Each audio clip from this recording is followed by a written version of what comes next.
Today's story is about the first serial killer in Washington, D.C., who has never been caught.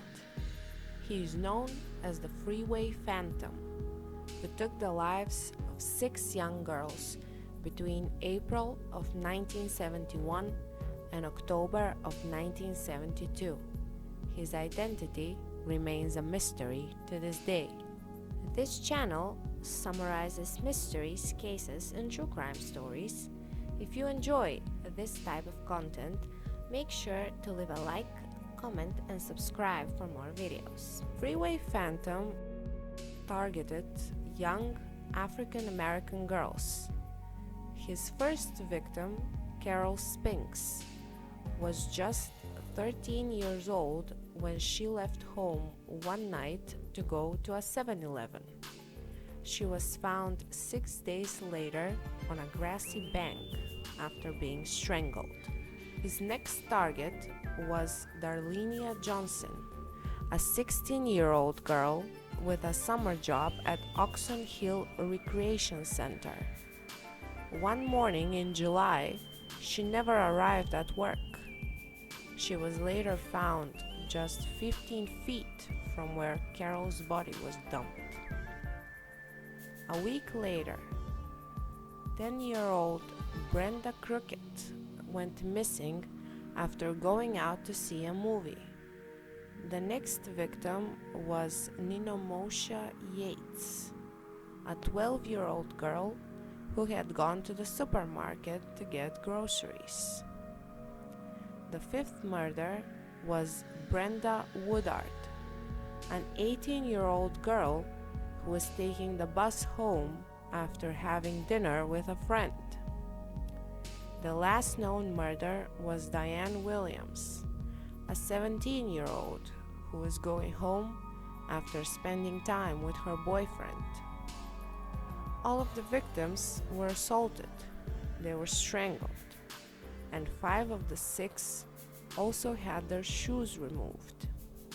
The exception was Brenda Woodard, who was more brutally murdered than the others, offering investigators their first clue about the killer.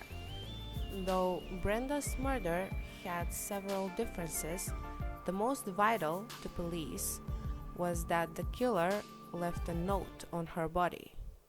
He had even dictated the message for her to write out. It said, "This is tantamount to my insensitivity to people, especially women. I will admit the others when you catch me if you can. Freeway Phantom."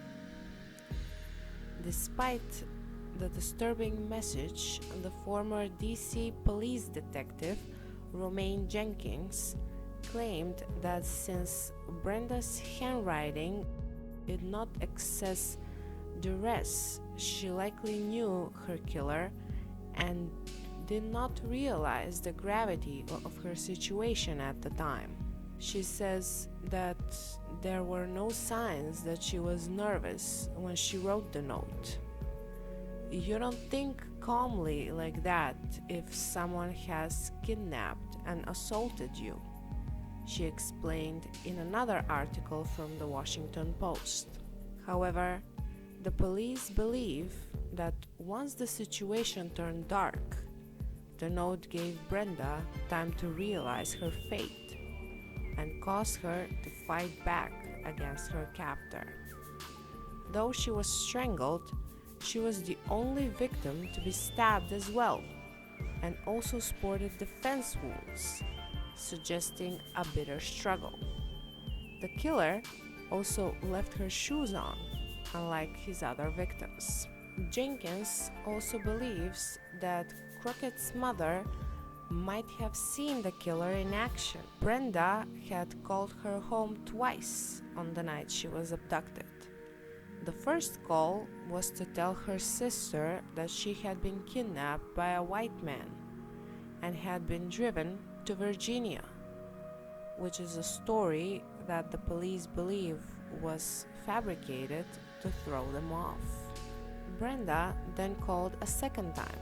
This time, her mother's boyfriend picked up and she asked him, "Did my mother see me?" He replied, "How could your mother see you if you're in Virginia?" He demanded that she put her abductor on the phone, but that was not possible. Brenda said, "Well, I'll see you," in a whisper before the line went dead. Jenkins believes that the second call was proof that the killer was nearby and thought he had been spotted by Brenda's mother, who had been out searching the neighborhood for her daughter. Why would you let her call home not once but twice? Jenkins wondered. She concluded that the abductor had to make sure that the mother did not see her. One of the major clues into the Freeway Phantom's identity is that at one time he was at St. Elizabeth's Hospital, which is a mental asylum in Washington, D.C., which suggests that the killer was familiar with the facility and likely means that he was either a patient, a doctor, or a worker who knew the area well. Another potential clue is that the Freeway Phantom appeared to keep trophies of his victims. Police have expressed their hope that someone might come across some of them and alert investigators. Blaine Pardoe, who co-wrote a book on the murders, noted that the killer kept textbooks, curlers, and shoelaces from girls. Lastly, the Freeway Phantom stopped his crime spree in 1972. Investigators believed that suggests he either died, was incarcerated, or moved away from the area at the time. In the 1970s, the police believed that a group known as the Green Vega Rapists were involved in the Freeway Phantom murders. One of the gang members confessed to investigators that his colleague had committed the crimes. However, he stopped communicating with authorities after his allegation became public and he feared revenge from the gang. Police have since stated that the Green Vega Rapists were not likely the perpetrators and eyed a more likely suspect by the name of Robert Askins. He was a convicted kidnapper who had previously been charged with homicide 3 times. He had also spent time as a patient at the hospital. Askins was also allegedly known to use the word tantamount often in conversation. Unfortunately, there was no physical evidence to tie Askins to the crimes, and he denied all connection to the Phantom Highway murders. He died in prison in April of 2010. It is very unlikely that this killer will ever be found. There is a lack of physical evidence and no good leads in this case.